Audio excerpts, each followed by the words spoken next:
Thomas? Thomas! Thomas! Thomas woke with a start. His eyes darted about. He saw Edward standing close by him. You better start keeping track of the time, Thomas. Now that the fat director is putting me back to work, I won't be here to do it for you. Oh, right, Edward, Thomas stammered. I guess I better go arrange the first train. The passengers will get cross if they're late. And he hurried away to fetch some coaches. The coaches were pleased to see him.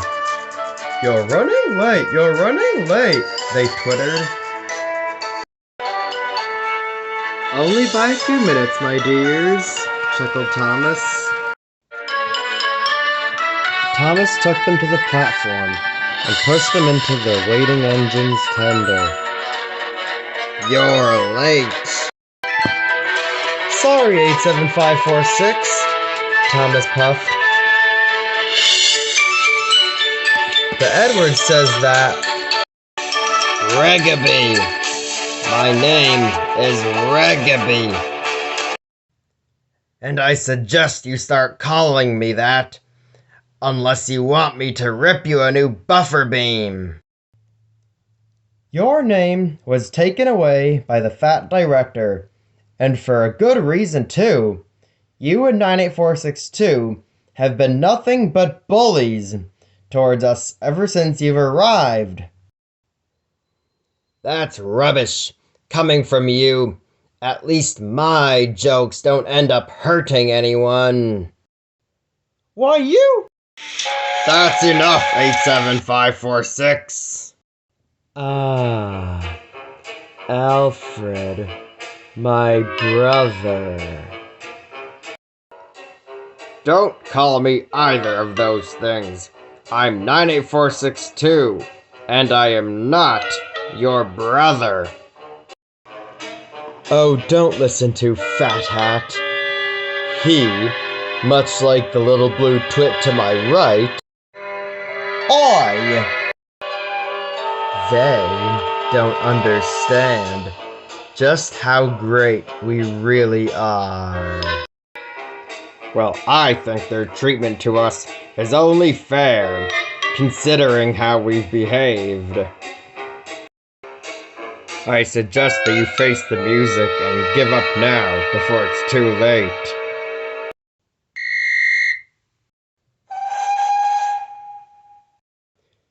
"You and I shall discuss this later. Come along, you good-for-nothing coaches." "Well, blimey, he sure bumped the coaches hard, didn't he? Anyway, it was really nice of you to..." "Oh, he's gone." "Huh, you'd think he'd at least say goodbye before leaving for the sheds. Oh well, I got better things to think about than that. I've got trucks to sort."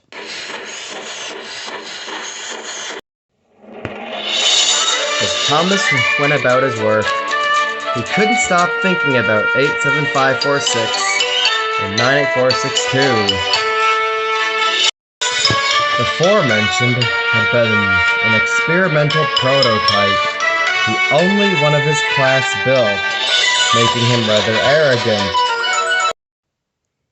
87546 had attempted to take 98462 under his wing, which led to the two of them bullying the other engines. "I did try and stand up to them," Thomas thought to himself, stopping by the water tower. "But they never listened. It's a good thing the fat director has managed to knock some sense into 98462. He's been a much quieter engine ever since. Hopefully he can do the same for 87546. He's still as boastful and hot-headed as ever."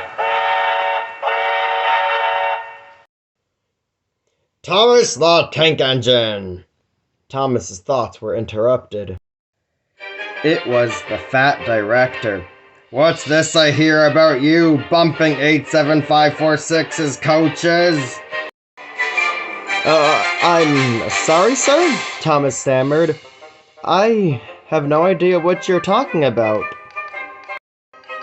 Well, you should. Halfway across the island, 87546's coaches purposefully applied their brakes, and he said that you had made them cross by being rough with them, making them purposefully apply their brakes. Thomas was terrified. But, sir, I always do my best to treat those coaches with kindness and respect. Well, you certainly failed to do so this time. And if I hear any more of this nonsense, I shall have to keep you in the shed. Do I make myself clear? Rapped the fat controller. Thomas couldn't answer. He just looked sadly down at his buffers as the fat director walked briskly away. 87546 must have lied to him, Thomas thought to himself. When I see that horrid old engine again, I'll give him a piece of my mind. And he flounced away to collect more trucks. Later, Thomas went back to the yard. When he spotted 98462 and 87546, the two engines appeared to be talking about something. Instead of going up and confronting 87546, Thomas decided to listen to what they were saying. So, he doesn't suspect anything at all? No, nothing at all. You've been too cold-hearted.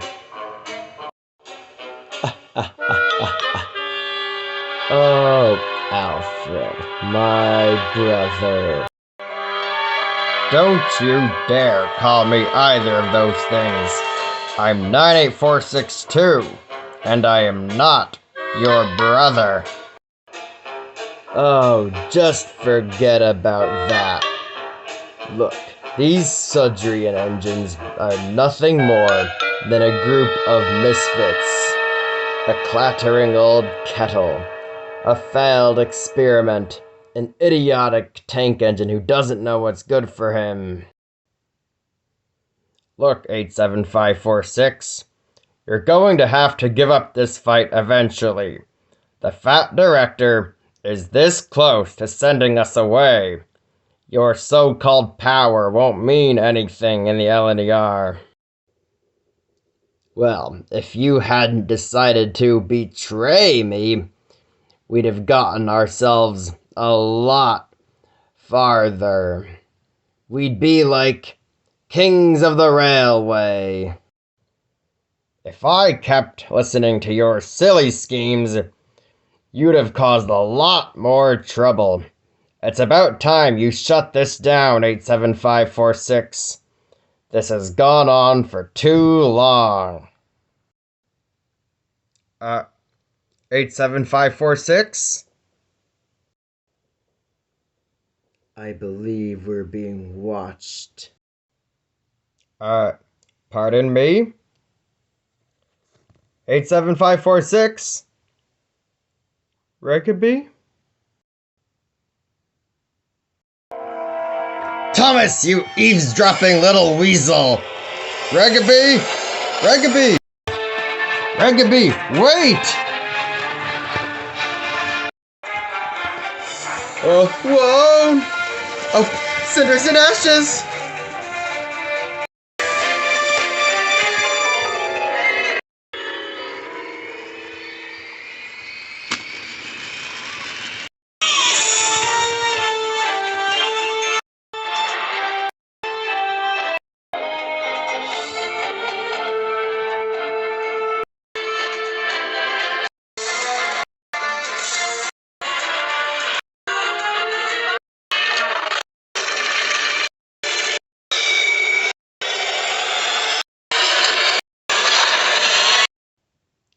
Regaby, what on earth do you think you're doing? Teaching this little blue puffball a lesson he'll never forget. By trying to smash him off the main line? What is going on here, 87546? Oh, sir, thank goodness you came. Thomas just tried to play a trick on me. Oh, come on, Regaby. Tell him the truth. Don't you dare try to lie to him twice in one day. You stay out of this, you traitor! Silence! I've had quite enough of both of your antics. And this incident here just proves that you're not fit for my railway. I shall be making arrangements to have the both of you sent away on the first goods train tomorrow. Now, Thomas, come with me and tell me exactly what happened. Oh, yes, sir. The next morning, Edward woke up to a surprise. I guess he must have taken my advice and woken up early.